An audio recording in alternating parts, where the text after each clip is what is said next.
Kafijas dzeršanas tradīcijas ir mazliet atšķirīgas. Piemēram, karstasinīgie itāļi ir iemīļojuši melnu, stipru kafiju, un to viņi bauda no šādām mazītiņām krūzītēm, turklāt piedzerot klāt ūdeni.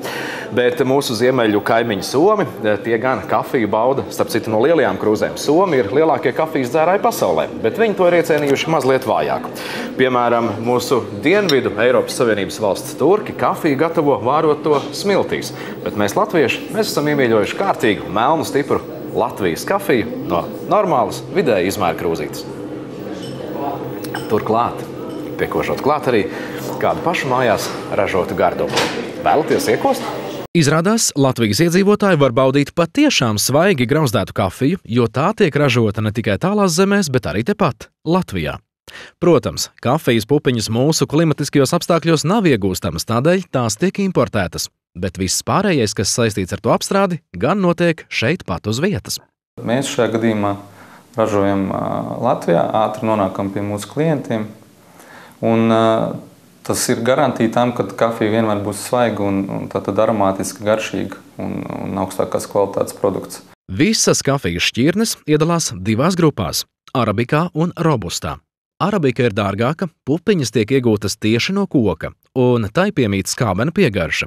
Savukārt robustas pupiņas lasa no zemes, bet garšas buķetē noteicošais ir rūgtenums.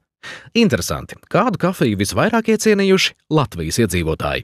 Mūsu tātad Latvijas kafija būs arabikas šķirnes kafija.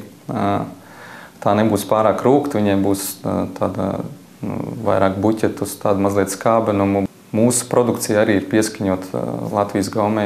Lai tiktu pie gardas kafijas, vispirms jātiek pie zaļajām kafijas pupiņām, kuras nāk no dažādām pasaules valstīm. Mūsu ražotāji zaļās pupiņas iepērk no Vācijas starpnieku kompānijas.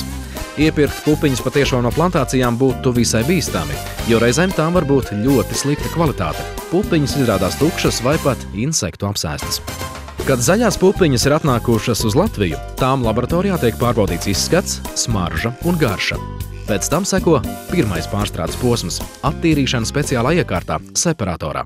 Ar tā palīdzību pupiņas tiek atdalītas no koka gabaliņiem, akmentiņiem un citiem piemaisījumiem.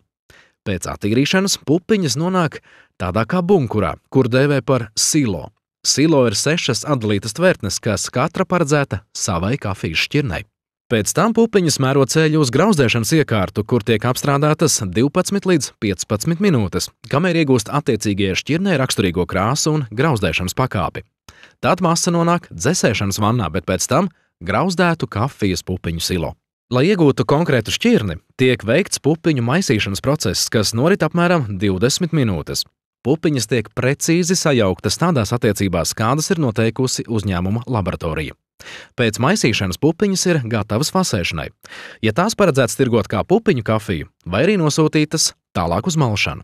Pēc fasēšanas kafija beidzot ir gatava uzsākt ceļu pie pircējiem. Lai pagatavotu garšīgu kafiju, ir svarīgs kafijas malums. Smalkāk samaltas kafijas nepieciešams mazāk, bet rupju maltas vairāk. Turklāt ūdens, ar ko tiek aplieta kafija, nedrīkst būt pavisam verdošs. Uzgaidiet pēc vārīšanas 1 minūti un aplējiet tikai tad. Tad kafija labi ievilksies, bet biezumi nosēdīsies. Šitais ir inkapa malums jau, ja? Tātad šito vajadzētu apmēram 1 karotīti ar kaudzi. Tā var arī bērt. Un apliet ar 97–98 grādu ūdens. Ja tā ir kafija, kas ir rupjāka maluma, kāda ir lielākā daļa visa kafija, uz kuras nav rakstīts inkapa, tad tās ir tieši tādas pašas 2 karotītes ar kaudzi. Tāda viņa sanāks. Garšīga, aromātiska un tāda, kādai jābūt kafijai, viņa nebūs ne vāja, ne stipra. Pēc paciņas atvēršanas kafiju vajadzētu izlietot apmēram 2 nedēļu laikā, jo atvērta tā zaudē savas īpašības. Turklāt vispareizāk to būtu uzglabāt oriģinālā iepakojumā ledusskapī.